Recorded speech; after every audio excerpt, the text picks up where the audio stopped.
Assalamualaikum warahmatullahi wabarakatuh. Salam.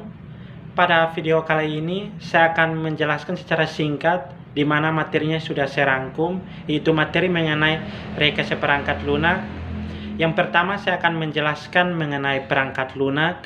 Yang kedua saya akan menjelaskan mengenai rekayasa perangkat lunak. Yang ketiga adalah saya menjelaskan mengenai proses rekayasa perangkat lunak. Dan yang terakhir saya akan menjelaskan mengenai teknologi informasi sosial. Baik, yang pertama adalah perangkat lunak.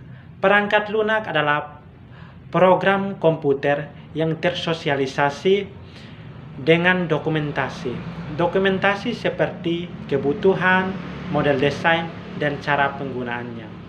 Sistem perangkat lunak berarti sebuah sistem yang memiliki komponen berupa perangkat lunak yang memiliki hubungan satu sama lain. Artinya satu komponen akan selalu terhubung dengan komponen lain dalam perangkat lunak tersebut. Yang berikutnya adalah karakter-karakter perangkat lunak. Antara lain, perangkat lunak dibangun dengan rekayasa. Yang kedua, perangkat lunak tidak pernah usang. Yang berikutnya adalah aplikasi perangkat lunak. Antara lain, perangkat lunak sistem, perangkat lunak waktu, bisnis, komputer operasional, dan berbasis web, aplikasi yang berbasis web. Yang berikutnya adalah jenis perangkat lunak. Yang pertama adalah perangkat lunak genetik, perangkat lunak produk, dan pemesanan.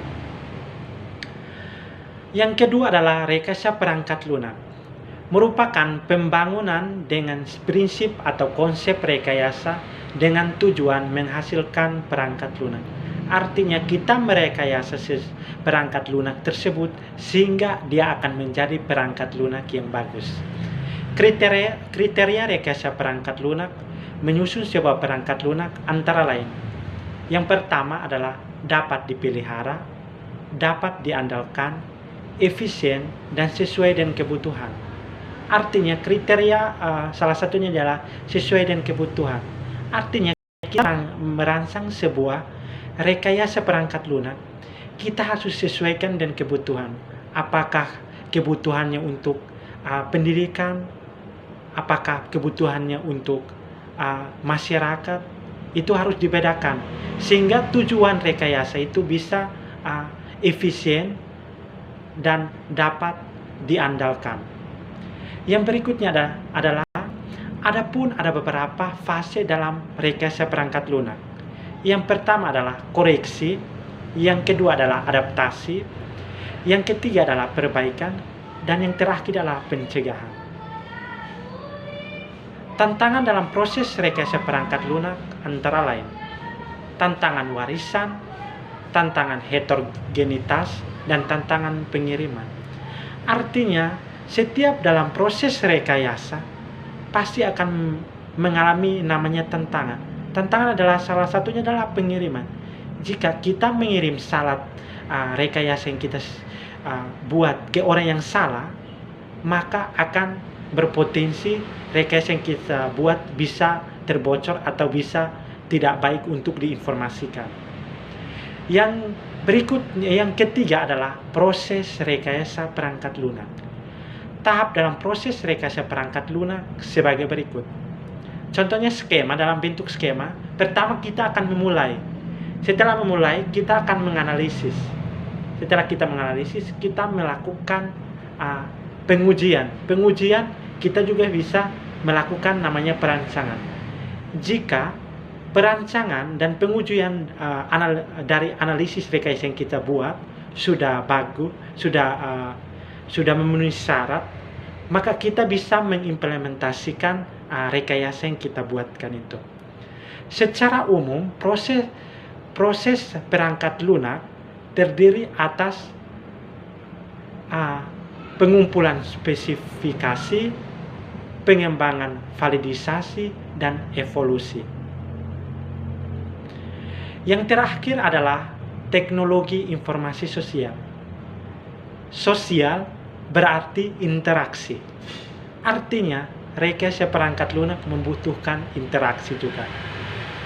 faktor atau aspek sosial berkaitan dengan implementasi suatu teknologi informasi.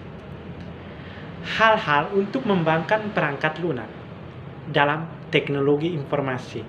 Yang pertama adalah pengetahuan lingkungan tentang teknologi informasi dan komputer.